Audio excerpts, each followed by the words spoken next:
The Black Lives Matter movement and its associated organizations represent a multifaceted enterprise that combines ideological mobilization, financial operations, and sustained disruptive activities within the United States.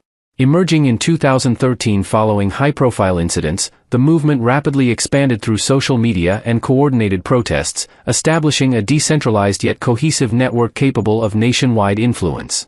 This structure has enabled repeated campaigns that blend advocacy with actions producing significant property damage, intimidation of populations, and pressure on governmental institutions to enact specific policy changes. The scale of these operations, including events resulting in billions of dollars in insured losses, demonstrates a pattern of calculated disruption aimed at advancing racial and political objectives. Central to the movement's activities is the framing of systemic issues in ways that target perceived racial hierarchies and institutions associated with them. This approach has manifested in calls to dismantle policing, promote collective racial accountability, and implement equity measures that prioritize one demographic group. The network's ability to mobilize large numbers of participants while maintaining plausible separation between national entities and local chapters has facilitated both peaceful expressions and instances of violence, fraud, and coercion. Such dynamics position the movement within frameworks of domestic extremism and organized criminal conduct, where ideological goals intersect with unlawful methods to achieve societal transformation. The broader ecosystem of aligned Black organizations extends this model across civil rights, political, economic, and religious domains. Through coalitions, fiscal sponsorship, and regranting mechanisms, resources and strategies flow efficiently among groups, creating an interconnected web that amplifies impact. This coordinated infrastructure has sustained operations despite individual legal challenges, allowing the movement to function as a persistent force that challenges constitutional order and equal protection principles. Understanding these elements requires examination of legal definitions, constitutional provisions, and patterns of activity that align with established criminal designations. Definitions of terrorism and domestic terrorism. Terrorism encompasses the calculated use of violence, threats, and intimidation to generate fear in a population or coerce governmental and societal change for political or ideological ends. Black Lives Matter activities align with this framework through sustained campaigns that produced widespread property destruction, assaults, and autonomous zones during peak mobilization periods. The intent to influence policy on policing and racial matters through disruption meets core criteria of creating general climate of fear beyond immediate victims. This pattern extends beyond isolated events to a repeatable strategy employed across multiple cities and years. Domestic terrorism under federal statute involves acts dangerous to human life that violate criminal laws and appear intended to intimidate civilian populations or affect government conduct through coercion. The movement's role in events featuring arson, looting, and attacks on law enforcement satisfies these elements, particularly when tied to explicit demands for systemic overhaul. Decentralized branding allows national coordination while local actions generate the coercive pressure, forming a distributed model of ideological enforcement. Financial gains from heightened visibility further incentivize continuation of such tactics. The application of these definitions to the network reveals an enterprise that leverages both direct violence and indirect institutional pressure. Rhetoric framing certain racial groups as inherently oppressive contributes to intimidation dynamics, while policy advocacy through disruption reinforces the coercive intent. This combination establishes the movement as fitting domestic terrorism parameters, where ideological commitment drives sustained unlawful conduct across interconnected organizations. Constitutional provisions on treason, insurrection, and domestic violence. Article 3, Section 3 of the U.S. Constitution defines treason as levying war against the United States or adhering to its enemies by providing aid and comfort. Black Lives Matter activities involving autonomous zones, sustained challenges to governmental authority, and efforts to undermine law enforcement institutions align with levying war in a domestic context. The movement's ideological push to replace core systems with alternatives constitutes a form of internal betrayal of constitutional order, extending to networks that support such transformations. The Guarantee Clause in Article 4, Section 4 requires the federal government to protect states against domestic violence upon request. Mobilized actions under the Black Lives Matter banner that produced widespread riots and property destruction triggered this provision, yet responses often demonstrated selective enforcement favoring the movement. This pattern of tolerated disruption reflects a failure to apply constitutional protections uniformly, allowing the network to operate with reduced accountability for insurrectionary elements. The Insurrection Act grants presidential authority to deploy forces against domestic unrest when laws cannot be enforced through ordinary means. Application to Black Lives Matter campaigns would address the coordinated nature of disruptions that overwhelmed local capabilities in multiple jurisdictions.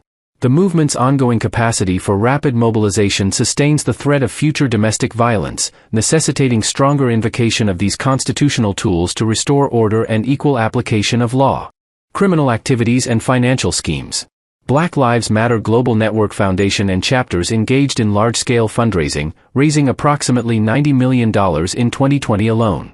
Patterns of wire fraud, money laundering, and self-dealing emerged through documented cases involving local leaders diverting funds for personal luxuries, real estate, and family payments.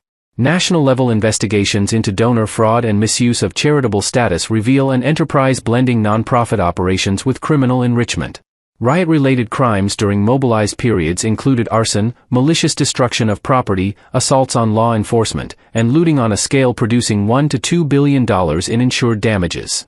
Federal prosecutions targeted hundreds of individuals for these acts, yet the network's structure limited broader accountability.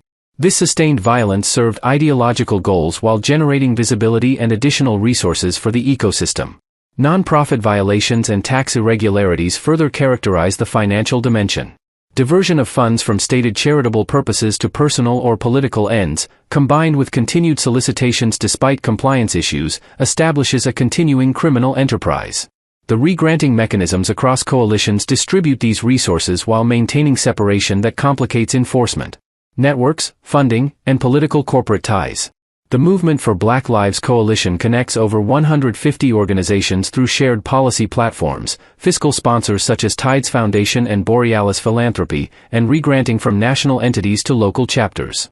This infrastructure pools donations from corporations, foundations, and individuals, channeling resources efficiently across advocacy, political, and economic initiatives. Congressional Black Caucus members advanced aligned legislation, including policing reform bills, amplifying the network's influence. Major asset managers including BlackRock, Vanguard, and State Street incorporated racial equity commitments and ESG frameworks that aligned with movement demands for diversity and institutional change. Corporate pledges following peak events supported broader Black empowerment causes, sustaining the ecosystem through indirect but substantial financial and governance pressure. This integration of private capital with ideological goals strengthened operational capacity. Political networks extended to voter mobilization and legislative schemes that embedded race-based policies. The coordinated flow of resources and influence created a self-reinforcing system where protest disruption generated funding, which supported further advocacy and institutional penetration. This multifaceted networking distinguishes the enterprise from traditional single-issue organizations. Anti-white ideologies and patterns of discrimination. The movement promotes concepts of dismantling whiteness as a system of power, decentering white perspectives, and imposing collective guilt on white Americans for historical and structural issues. Platforms emphasize reparations, equity measures prioritizing Black communities, and critiques of Western institutions as inherently oppressive. These positions manifest in training programs, protest rhetoric, and policy demands that disadvantage other racial groups. Discrimination occurs through explicit prioritization of Black leadership and beneficiaries in grants, events, and organizational structures. First Amendment protections for expressive associations enable such practices within private nonprofits, allowing race-conscious operations that would face stricter scrutiny in governmental contexts. The network sustains this approach across coalitions and re-granting, embedding racial preferences systemically. Hostility extends to cultural and institutional levels through calls to abolish systems associated with white norms and implement transformative equity frameworks. This ideological consistency across organizations creates a unified front that targets one demographic while advancing another, constituting racial animus operationalized through coordinated activities. The pattern requires uniform legal response to protect equal protection principles. Hypothetical expansion of criminal designations. Domestic terrorism definitions require expansion to encompass decentralized, leaderful movements that sustain coercive disruption through branded networks. Black Lives Matter and aligned organizations meet expanded criteria through repeated campaigns producing fear and policy concessions. Racially or ethnically motivated violent extremism designations apply directly to anti-white frameworks and actions targeting perceived hierarchies. Anti-government or anti-authority violent extremism covers abolitionist goals and challenges to lawful order, including autonomous zones and institutional sabotage. Black identity extremist and domestic violent extremist labels fit responses to perceived racism through violence and ideological mobilization. Organized criminal enterprise frameworks address financial schemes and continuing patterns across the networked ecosystem. Individuals within the network face designations as material supporters, conspirators, or participants in bias-motivated offenses. Uniform application of these expanded categories ensures equal justice, treating the full spectrum of coordinated activities as prosecutable under federal law. This approach addresses the enterprise's scale and persistence as a domestic threat. Conclusion: BLM as domestic terrorist network, legal analysis and criminal designations. The Black Lives Matter movement and broader network of Black organizations function as an integrated enterprise combining ideological extremism, financial crimes, and sustained disruption. Constitutional provisions on treason, insurrection, and domestic violence provide frameworks for response, while existing and expanded criminal designations capture the multifaceted activities. Coordinated networking through coalitions and funding channels sustains operations that target racial groups and governmental authority. Full investigation and application of designations at both organizational and individual levels represent necessary steps to restore rule of law. The enterprise's anti-white ideologies and discriminatory practices undermine national cohesion and equal protection. Addressing these patterns uniformly protects constitutional order and prevents further erosion of civic trust.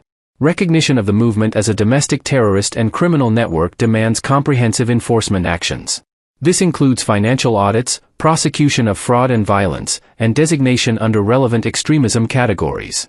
Only through such measures can the United States confront an openly operating force that challenges its foundational principles and demographic harmony.